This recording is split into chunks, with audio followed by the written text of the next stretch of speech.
हमने सब कुछ जमा दिया है, जिसमें कि हमारे 2 जोड़ी कपड़े हैं, एक सुनने के लिए स्पीकर है और एक छोटा वाला ब्लूटूथ भी रख के रखा है हमने। हमारा फेस वॉश, मॉइस्चराइज़र, सनस्क्रीन और एक 2 लीटर की पानी की बॉटल भी है, क्योंकि ट्रैवलिंग में पानी की बहुत ज़रूरत पड़ती है हमें। और एक ट्राइपॉड भी है। अब इन सबको बैग में रखने स्टार्ट करते हैं।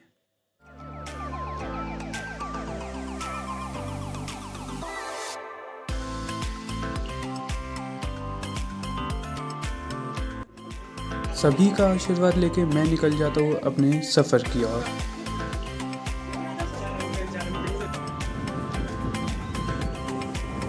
यहाँ ये लोग मेरे लिए थोड़ा बहुत खाने का सामान लेने चले गए थे। भोपाल से आपके पास 2 रास्ते हैं उज्जैन जाने के। या तो आप बस से जा सकते हो या तो आप ट्रेन से जा सकते हो।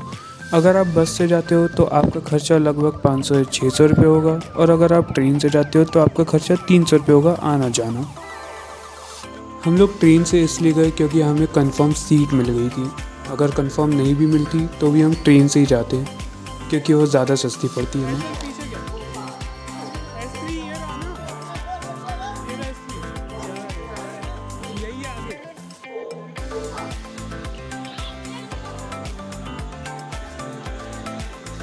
सबको टाटा बाय बाय करने के बाद मैं निकल जाता हूँ अपने सफ़र की ओर।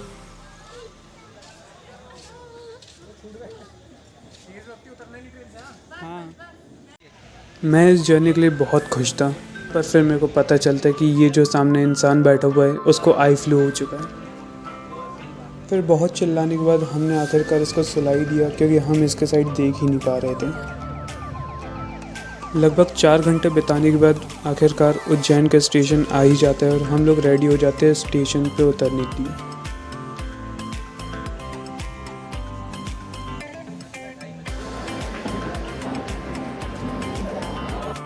उज्जैन के स्टेशन उतरते से ही मैं देखता हूँ यहाँ का तो माहौल ही पूरा चेंज है भोपाल के कंपैरिजन में। तो भाई उज्जैन आ गए भाई, बहुत कर रहे हो मस्त मौसम हो रहा है भाई, प्लीज मत। ये है उज्जैन का स्टेशन, और इसी के जस्ट सामने हमने देखा कि सारे मिट्टुओं की गैंग एक पेड़ पे बैठी हुई थी, जो कि देखने में बहुत प्यारा था।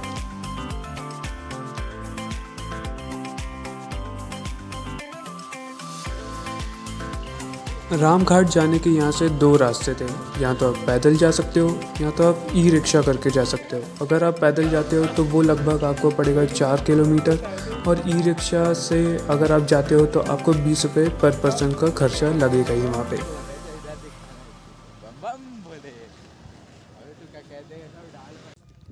हर हर महादेव बोलते बोलते हम लोग भी निकल जाते हैं रामघाट के लिए।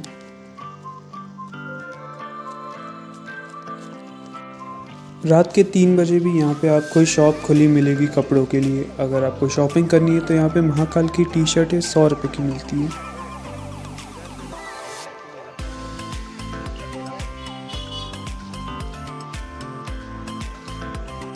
यहाँ हम लोग रामघाट पहुँचने वाले थे, पर उससे पहले ही हमारी क्लास के कुछ दोस्त लोग मिल गए हमें वहाँ पे।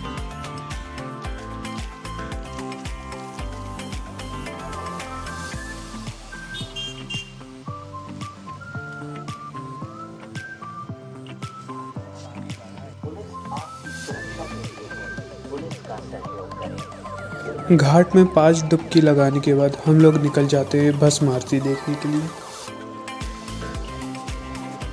Hello guys, today we are in Juhu beach. हो गया बहुत। हाय आदित्य भाई, कैसा लग रहा है? भाई बहुत बढ़िया भाई। हर हर महादेव, हर हर महादेव। हर हर महादेव कहने के बाद हम अपने कदम बढ़ाते हैं महाकाल के मंदिर की ओर।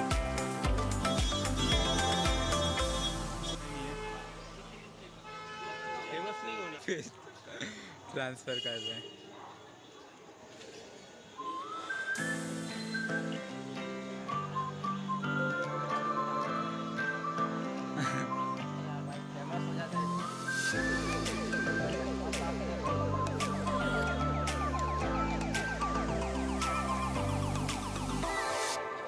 महाकाल का मंदिर लगभग रामघाट से 1 से 1.5 किलोमीटर दूर है।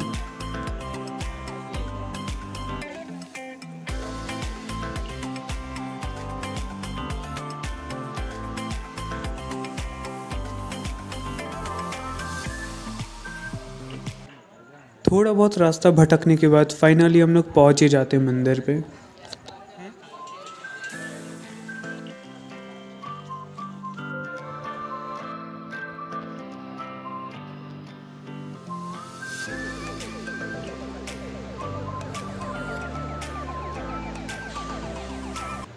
ये मेरा पहला टाइम था और सही में मैंने नहीं सोचा था कि ये इतना प्यारा होगा अंदर से।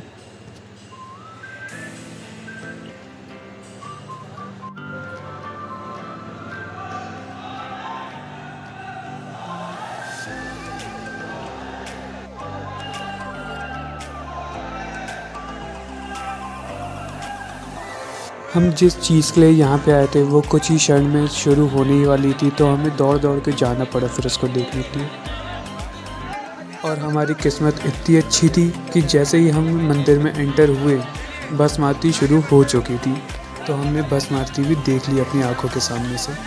ये बात अलग है कि हमने दूर से देखी थी, पर देख ली।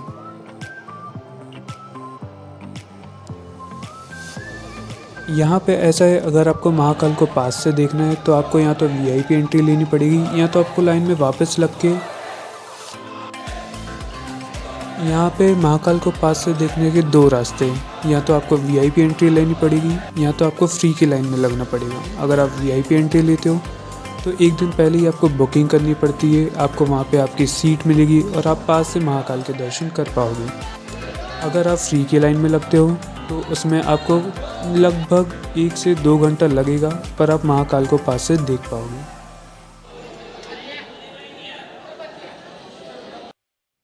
इस टाइम पे आखिरकार हमने महाकाल के दर्शन कर ही लिए थे लाइन में 2 घंटे लग के।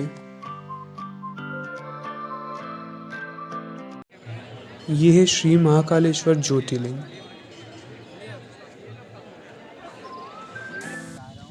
ज्योतिर्लिंग देखने के बाद हमारा समय हो गया था ओमकारेश्वर निकलने के लिए, और अभी टाइम हो रहा था 6:30 बजे और 7 बजे हमारी बस थी, तो हमें जल्दी से निकलना था ओमकारेश्वर के लिए। और मैं अपनी तरफ से एक सजेशन दे रहा हूँ, अगर आपको पोहे में मीठा नहीं पसंद तो कृपया करके वहाँ पे ना खाएं, क्योंकि वो लोग पोहे में इतनी शक्कर डालते हैं कि आप झेल ही नहीं पाओगे।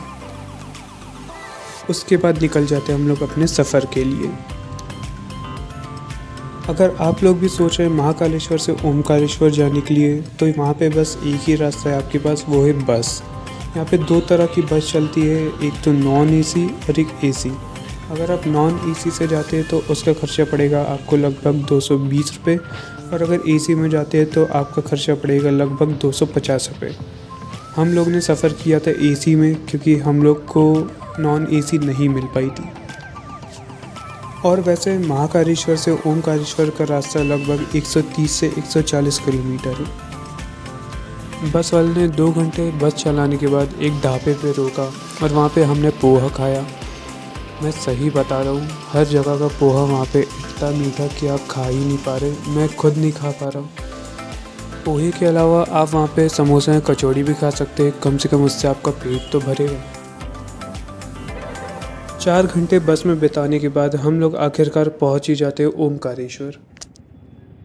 आज की वीडियो यहीं तक थी, ये था इसका पार्ट 1। अगर आपको पार्ट 2 देखना है तो आपको चैनल को सब्सक्राइब करना पड़ेगा, वीडियो को लाइक करना पड़ेगा, और अगर आपको पता करना है कि हमने ओमकारेश्वर में क्या क्या किया तो पार्ट 2 ज़रूर देखिएगा। Thank you for watching.